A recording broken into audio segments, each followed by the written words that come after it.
berkenaan dengan satu orang penceramah yang terkenal. Dia keluarkan satu kenyataan, dia kata orang yang suka buat video react. Zaman sekarang ni ramai orang nak jadi content creator di YouTube dan macam-macam lah. Okay. Orang yang buat video react banding ustaz ni dengan ustaz ni, dan akhirnya dia keluarkan kesimpulan, dan mungkin dia tu bukan ustaz ataupun dia pun ustaz juga yang buat video tu. Penceramah tu dia kata orang yang macam ni lah ahli neraka. Itu yang dia sebut. Dan dia kata orang yang macam ni ialah orang jahil dan orang yang fasik sahaja.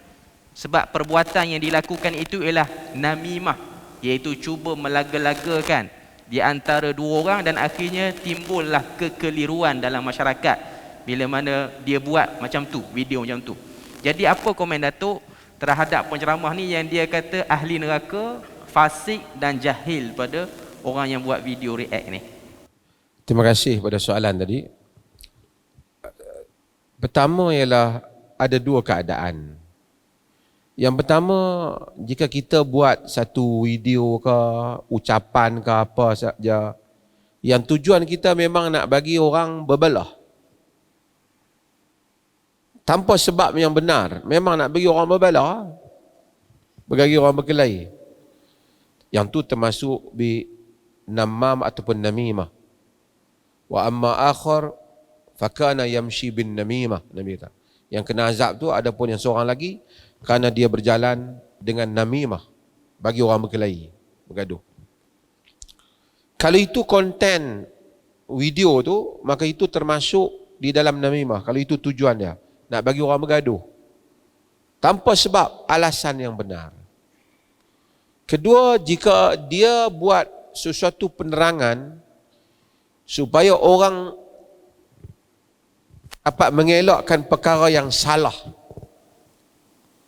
Misalnya untuk ulama-ulama hadis dahulu, mereka memang menyebut keburukan orang-orang tertentu yang berkaitan dengan periwayatan supaya orang daripada mereka.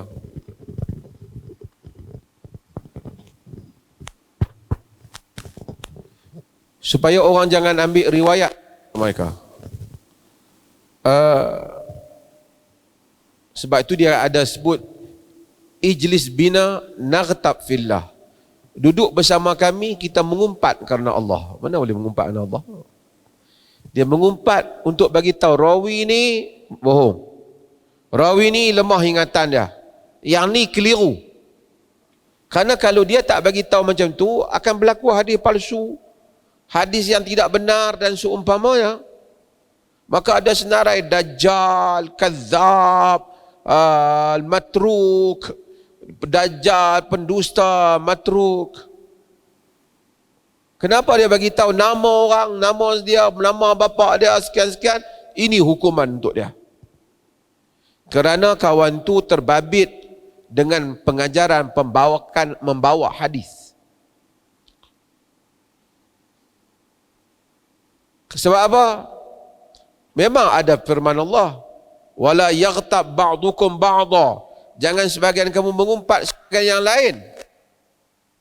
Tetapi Allah juga kata, ya ayyuhalladzina amanu in ja'akum fasiqun binaba'in fatabayyanu. Wahai orang-orang yang beriman, jika orang fasik datang bawa berita, kamu kena semak. Macam mana tahu dia fasik tak fasik? Kena tanya. Dia ni boleh pakai ke? Tak boleh pakai dia ni.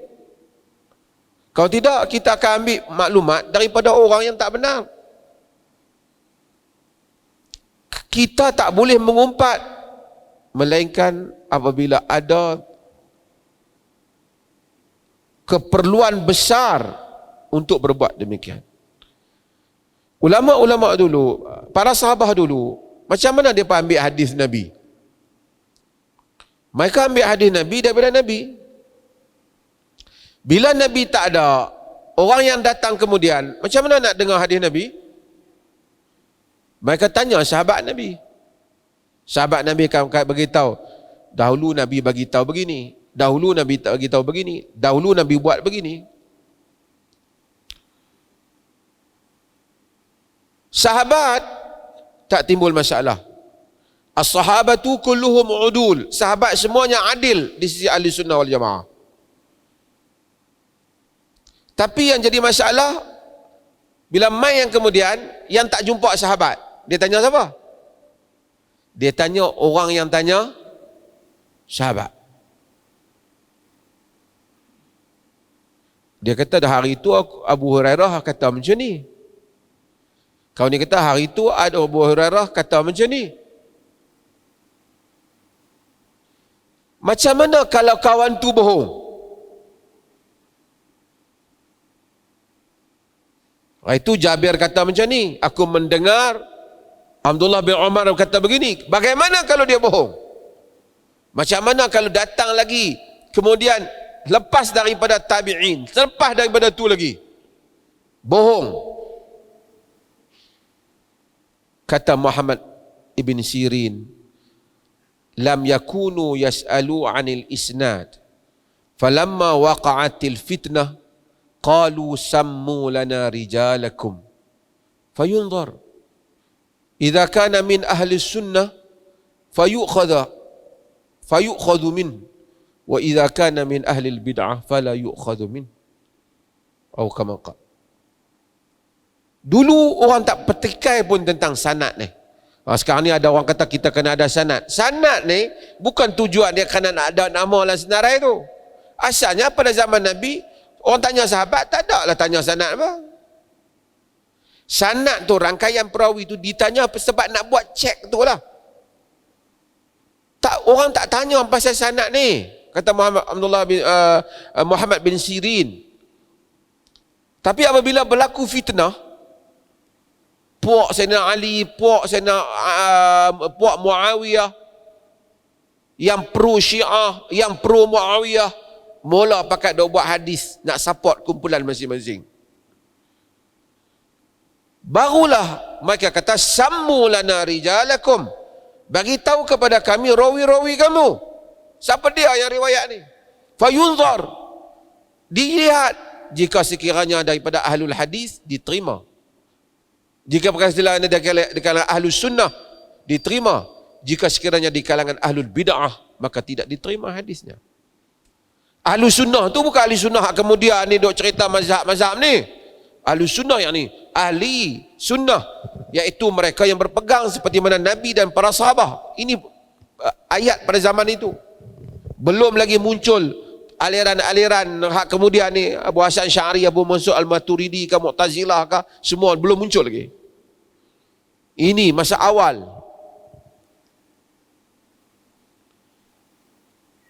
Ibnu Abdul Barr dalam At-Tamhid dia sebut, dia kata inna hadzal ilm dinun, sesungguhnya agama ini, sesungguhnya ilmu ni, ilmu yang kita mengaji, din adalah agama. Tanpa ilmu ni mana nak datang Islam?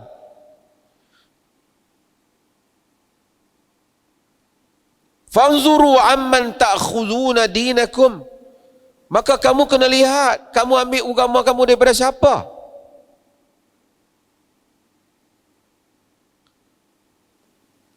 Kata Imam Malik, laqad adraktu sab'ina rajulan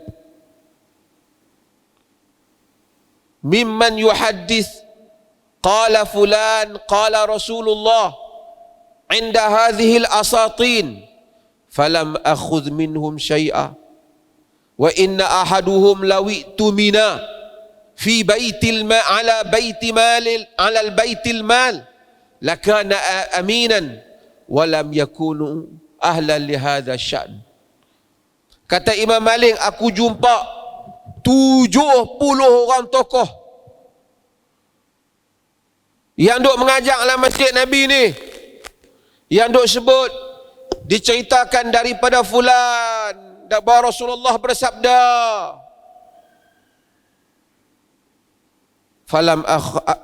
fama akhadtu minhum syai'a, fama akhadtu minhum syai'a, aku tak ambil pun sikit daripada mereka. Sebab apa? Tapi kata Imam Malik, wa inna ahaduhum lawi tumina ala baitil mali lakana aminan, mereka ini jika diberi tanggungjawab jaga baitul mal, Mereka amanah. Tapi walam yakunu ahlu li hadha syan. Tapi mereka bukan ahli hadis. Tak berupaya mereka untuk menjaga hadis. Walaupun mereka baik, maka aku tak ambil. Falamma qadima alaina Ibnu Syihab kunna nazhamu ala babih. Apabila Ibn Syihab Az-Zuhri datang, semua kami berpusu-pusu pergi mengaji dengan dia. Yang ni ahli hadis. Maksudnya apa? Para ulama, kita bacaan kitab hadis, akan mereka sebut rijal, boleh pakai, tak boleh pakai, boleh pakai, tak boleh pakai. Kalau tujuan dia untuk menjawab penyelewengan, video tu nak menjawab penyelewengan, ikhlas, di atas dasar ilmu, maka itu termasuk dalam penyebaran ilmu. Jika ia hanya untuk bagi orang bergaduh saja, tak ada ilmu, tidak ada apa, hanya tujuan nak bagi orang puak fanatik saja, bergaduh sama sendiri, ia termasuk di dalam namimah. Wallahu a'lam.